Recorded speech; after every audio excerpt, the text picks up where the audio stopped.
How y'all doing today? My name is Jamez King L, and I want to start this off with the mission and purpose of Black Men United Coalition. Mission and purpose. Black Men United, BMU, a coalition of united local grassroots minded nonprofits, professionals, businesses, activists, and community leaders seeking to install a social economy in the city of Atlantic City and state of New Jersey. Given our history of slavery, systematic racism, New Jersey state takeover, and ongoing economic oppression, we have highlighted and created a Black economic agenda as a form of restorative justice and as one of the first steps in the installment of a social economy for the Atlantic City, County, and state of New Jersey. The creation and promotion of a Black agenda is important because truth and justice are necessary for the promotion of social cohesion, the practice of cooperation, and for the creation of true community. The Black agenda will also serve as best practices serve as best practices model for elected officials, candidates for upcoming elections, coalition members, and concerned citizens. Now today we have, would you like to introduce yourself, I almost said his name. Would you like to introduce yourself, brother man, to the people of Vibe 609 and the Atlantic City and South Jersey region? Yeah, thank you, Mr. King. Hello, listening audience. Before I introduce myself, let me just say this. I want to say happy belated Mother's Day to all the mothers out there, because your participation or your reason is the reason why I'm here sitting today in front of you. So I just want to thank all the mothers out there for raising fine young men and women to do the best that they can do in our society. My name is Robert Johnson, and I'm a local Atlantic City resident. Been here for a number of years, and I'm running for First Ward Councilman here in Atlantic City on Tuesday, June the 4th. So I'm here with Mr. King. He invited me over, and I appreciate the invitation. And I'm here to see what I can do to help further our cause and all causes to make just and equitable sharing of the opportunities that are here in Atlantic City. Absolutely. Okay. Well, we have some questions for you. All right. Black Men United is a coalition of Black men enforcing the Black agenda. So that's first and foremost. Wonderful. Okay, now here are some questions we have for elected officials. Number one is, do you support Black Men Coalition and the Black agenda? Oh, absolutely. I mean, that's an obvious thing to support. You know, well, number one, I am Black. Yes. But number two, any cause that deals with social justice, social equality, and just quality of life is a good program to support, and wholeheartedly I do, and that's one of the reasons why I'm running, is to bring all components of Atlantic City to the table so they can have something that they can look forward to and strive for with our city government. So absolutely, I'm 100%. I've been doing that all my life. I went to North Carolina A&T State University in Greensboro, North Carolina.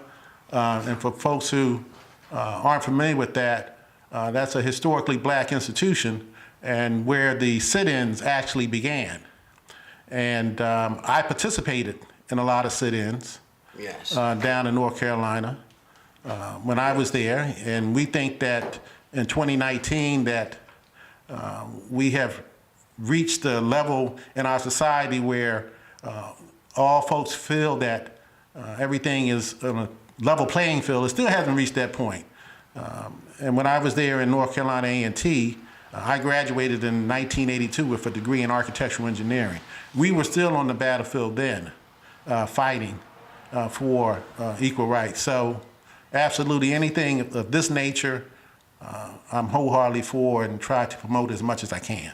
Excellent, excellent, good to hear. I have a second question. The second question is, how will you support and assist us in enforcing the Black agenda? Well, with anything you do, the first thing I always say, you have to have an agenda. Right. You got to have a plan. And that's regardless of who you are. Once you have that plan, then you have to get the components of making that plan work.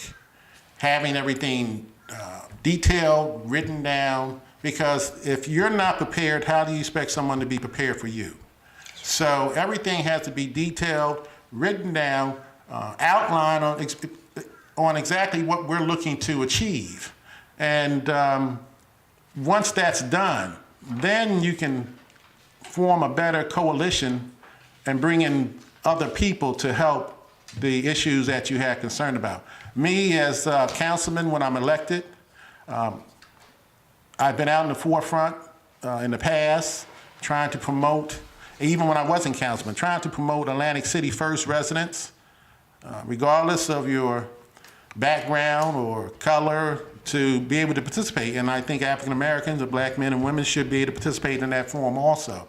Right. So having an agenda, having a platform together, what exactly we or you, your organization or other organizations like to see that's worthwhile, wholeheartedly will get behind it and do what I can once elected to promote those issues or those concerns. Excellent, excellent. I have another question for you. Most politicians try to be diplomatically correct and include everyone when running for office. Will you be afraid to promote Black first? Well, I never have been, and that's one thing that you have to be forceful about. You have to be able to incorporate everyone into what's being done. And see, a lot of things that happens in societies or in cities, when you have things that aren't going as well as people want to or wish to, is because that you're having a limited participation of all the components. Now, of course, I am going to try to be as inclusive as I can, bringing everyone to the table. And I like to form coalitions, because when you form coalitions of different folks, of different backgrounds and ethnicities, that you're able to get better support for that cause that you're doing. I know when I was councilman before, I was responsible for the design and the architect behind the new soldiers' home that we enjoy now. And one of the things that I did was that I put together a coalition of people, business people, who represented the community in a whole.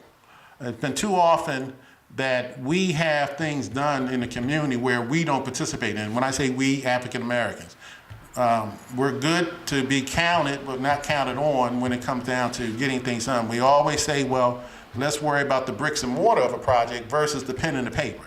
Right. So when I was councilman of the Second Ward back in 2000, 2004, I helped put together a coalition that represented a rainbow of the community. That was the first time we ever had a African American architect on that project, and landscape architecture. And we had other white engineers and other persuasions of people also as part of that. But that's the type of coalition that we put together, and it was more accepted now by the community to move forward on a project like that. So those are yes, I'm going to be as inclusive as I can to bring folks in who know what they're doing, have the qualifications, and can get the job done. Sounds good, sounds good. I have another question. The mayor and council do not have any powers since the state takeover. How do you plan to get our sovereignty, vote, and city back? Okay. Yeah, well, I was never in a job where I was taken out because I was doing a good job. And I was never taken out of a job because I've gotten awards for working, doing things with the federal government. I used to work for the FAA Technical Center as an architect there. And I work currently in the field privately with other architects here in the area. So my background, my experience has always been successful. Now, how do we get the state out of Atlantic City? Well, unfortunately, I think it starts with our elected representatives that we have up there sitting on the dais and I guess in not the mayor's seat because he's just got there, but what we have. They're looking for competent people to represent the city the way they should be represented. And I believe I have those qualifications because sometimes what's needed is a set of fresh eyes. Right. A set of fresh eyes that has vision and qualifications. And I believe I bring that to the table. I'm an architectural engineer. I know how to do proposals. I know how to do budgets. I know how to do estimates. I'm a local businessman and a developer. I got over 30 years experience in the field of architecture. I know what it takes to have a lot that's filled with trash and turn that lot into housing for our community. I've done that. I'm a #1 general contractor. That means I can build anything from an outhouse to the White House. So I know what it takes to repair our roads, get rid of these potholes that are every place in our city, and I can analyze and dissect to see exactly what's causing all the flooding in our area. I know we spent and wasted a lot of money on a pumping station that now we have to spend millions to get it repaired. Right. So, and I'm a licensed realtor. So I'm a real estate agent. So I know about developing. I know what it takes to take vacant land like we have in the First Ward and turn that property into income-producing property that will lower our tax burdens, provide additional revenue for other programs that we might want to do in our city. And last but not least, I have the experience. I used to be former council person. So I know the ins and outs of City Hall. I know how to do resolutions and ordinances. So I know how to do all that. So that's what it's going to take to get the city back. And then on top of that, we got to bring something to the table. We just cannot sit up there and go by the Johnson report, no pun intended, from Governor Murphy, and even though that's a good report, but to me, from what I understand and what I've read, it's like the same soup warmed over. Right. We're still looking for a supermarket. Right.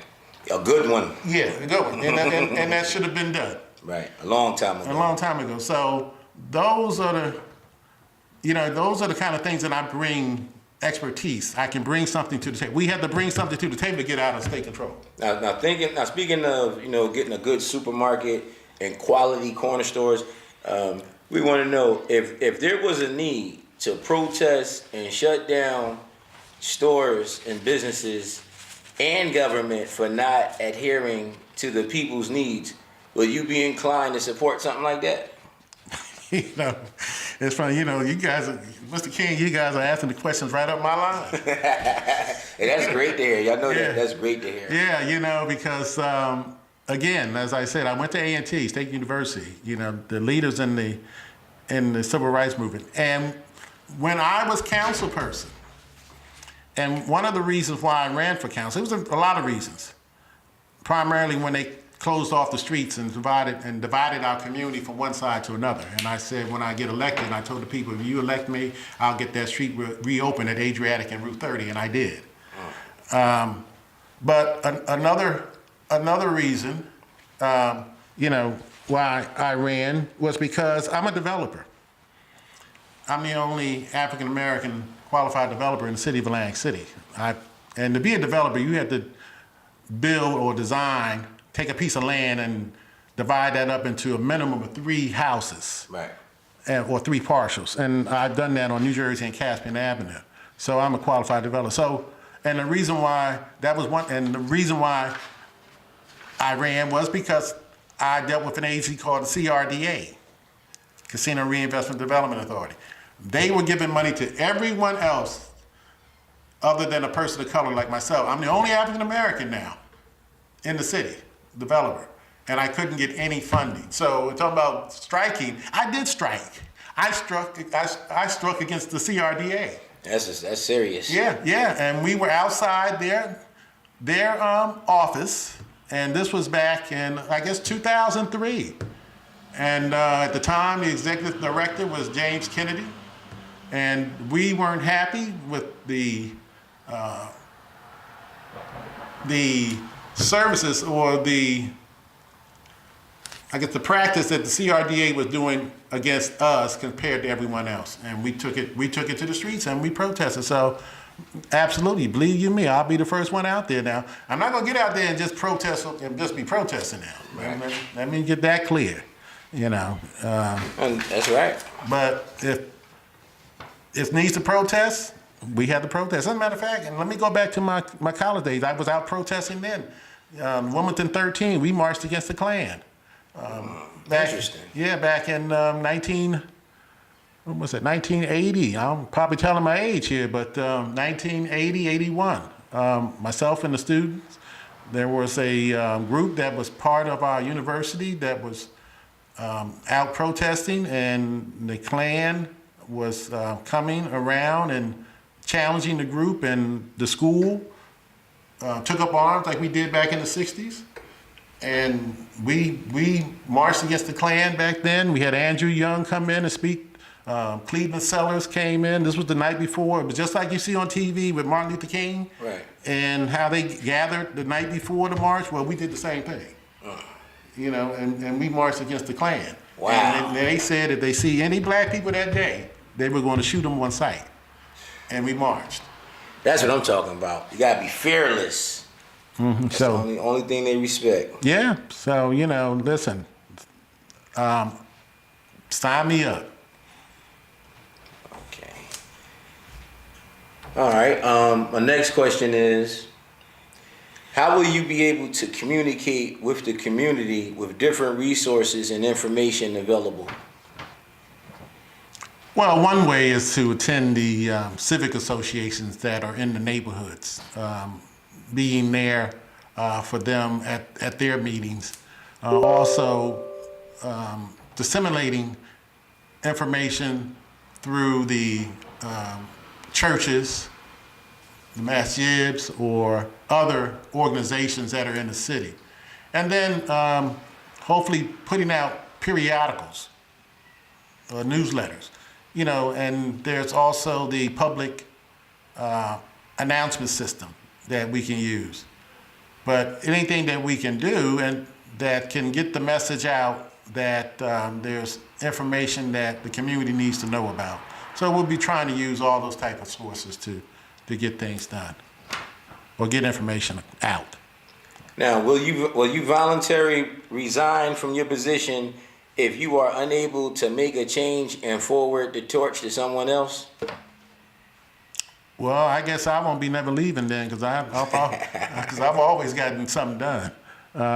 You know, my slogan is vote for Robert Johnson, the name you can count on. I don't say that just to have a slogan. I say that because I get things accomplished. I can't answer that question. I'm going to resign because I've never been a failure. That's right. So I'll be there for 4 years, God willing. Okay. And your vote. More importantly, your vote. God willing, and your vote. Now, what have you done for the community before you decided to run for election? Well, I've always been active. You know, even after I lost the re-election, I've always been active. Substitute teaching, going to the civic groups. The thing about me is that your job never ends at 5 o'clock, meaning civically or being an elected official. Anytime I see something happening on the streets or in my neighborhood, I'll always alert either the people who are doing it or the respected departments that need to be notified. So I've always been active and never stopped. As a matter of fact, one of the things that I did do, I put together a proposal, because like I said, I do proposals, budgets and estimates. I put together a proposal to address the situation at the Renaissance Plaza. And for everyone, and maybe in our listening audience who know about Renaissance Plaza, who don't, we all know how treacherous that is or negative that is over there at that area. Just to cut in on you, one moment. I'm doing a later broadcast on WWAC-DB, Vibe 609 Radio. If you don't have the app downloaded today on Google Play, Vibe 609 Radio, we are doing a live audio stream to everyone listening, and that's a worldwide database, digital broadcast for those who don't know. So we haven't actually been doing live streams to the actual station in quite a while, but we setting it off and changing the tone. So I just wanted to make everyone aware that's watching this. We're on the station now. Now this is being pre-recorded as far as on the video tip, but the audio is being live streamed right now on Vibe 609 Radio. Fantastic. Can we take a break? Yes. And with that being said, we're going to take a moment's break, and because I've been hitting him with a lot of questions. Only have a few more. I have a few more questions, and then after the last couple questions, then we're going to let him touch on some of his own issues and topics that he would like to discuss. So with that being said, we'll be back with you momentarily. Jamez King in the morning.